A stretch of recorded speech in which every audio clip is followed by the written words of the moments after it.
कहानी। कहाँ से आया सिंहासन और कौन थी 32 पुतलियां। प्राचीन समय की बात है। उज्जैन में राजा भोज राज्य करते थे। वह बड़े ही दानी और धर्मात्मा थे। उनके बारे में बहुत ही प्रसिद्ध था कि वह ऐसा न्याय करते कि दूध का दूध और पानी का पानी हो जाता था। एक समय की बात है। एक नगर में एक किसान का खेत था, जिसमें उसने कई सब्जी लगा रखी थी। एक बार खेत में बहुत ही अच्छी फसल हुई। पूरी जमीन पर खूब सब्जियां आईं, लेकिन खेत के बीचों बीच थोड़ी सी जमीन खाली रह गई। हालांकि किसान ने उस जमीन पर भी बीज डाले थे, लेकिन वहां कुछ नहीं उगा। किसान ने वहां खेत की रखवाली के लिए एक मचान बना लिया। जब भी किसान मचान पर चढ़ता अपने आप चिल्लाने लगता, कोई है, कोई है, जाओ राजा को पकड़ो और उसे सजा दो, और मेरा राज्य उससे ले लो।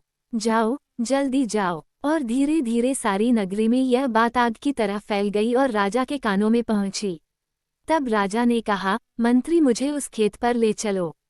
मैं सारी बातें अपनी आंखों से देखना और कानों से सुनना चाहता हूँ। राजा जब उस जगह पहुंचे तो उन्होंने भी वही देखा कि किसान मचान पर खड़ा है और कह रहा है, राजा भोज को फौरन पकड़ लाओ और मेरा राज्य उससे ले लो। ये सुनकर राजा चिंतित हो गए। चुपचाप महल में लौट आए। उन्हें रात भर नींद नहीं आई। सवेरा होते ही उन्होंने राज्य के ज्योतिषियों और जानकार पंडितों को इकट्ठा किया। उन्होंने अपनी गोपनीय विद्या से पता लगाया कि उस मचान के नीचे कुछ छिपा है। राजा ने उसी समय आज्ञा दी कि उस जगह को खुदवाया जाए। खोदते खोदते जब काफी मिट्टी निकल गई तो अचानक एक सिंहासन प्रकट हुआ। सिंहासन के चारों ओर 8-8 पुतलियां यानी कुल 32 पुतलियां खड़ी थीं। सब लोग हैरानी से वह सब देखने लगे।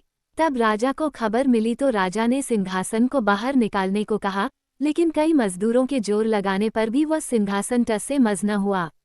तब एक पंडित ने कहा कि यह सिंहासन देवताओं का बनाया हुआ है, अपनी जगह से तब तक नहीं हटेगा जब तक कि राजा स्वयं इसकी पूजा अर्चना न करें।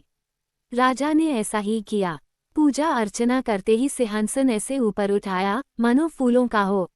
राजा बड़े खुश हुए। सिंहासन में कई तरह के रत्न जड़े थे जिनकी चमक अनूठी थी। सिंहासन के चारों ओर 32 पुतलियां बनी थी। उनके हाथ में कमल का एक एक फूल था। राजा ने हुक्म दिया कि सिंहासन को दुरुस्त करवाया जाए। सिंहासन सुंदर होने में 5 महीने लगे। अब सिंहासन बहुत दमक रहा था। जो भी देखता देखता ही रह जाता। पुतलियां ऐसी लगती मानो अभी बोल उठेंगी।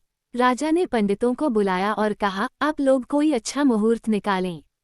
उस दिन मैं इस सिंहासन पर बैठूंगा।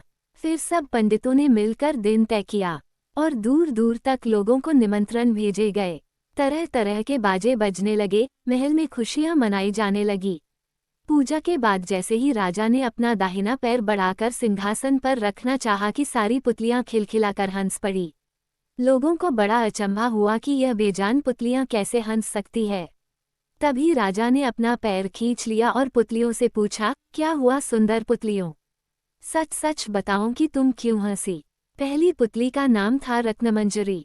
राजा की बात सुनकर वह बोली, राजन, आप बड़े तेजस्वी हैं, धनी हैं, बलवान हैं, लेकिन इन सब बातों का आपको घमंड भी है।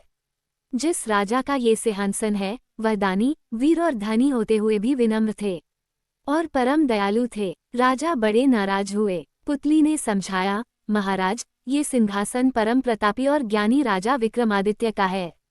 राजा बोले, मैं कैसे मानूं कि राजा विक्रमादित्य मुझसे ज्यादा गुणी और पराक्रमी थे? पुतली ने कहा, ठीक है, मैं तुम्हें राजा विक्रमादित्य की एक कहानी सुनाती हूँ। सिंहासन 32 की पहली पुतली रत्नमंजरी ने सुनाई। कहानी अगले भाग में देखिए। धन्यवाद।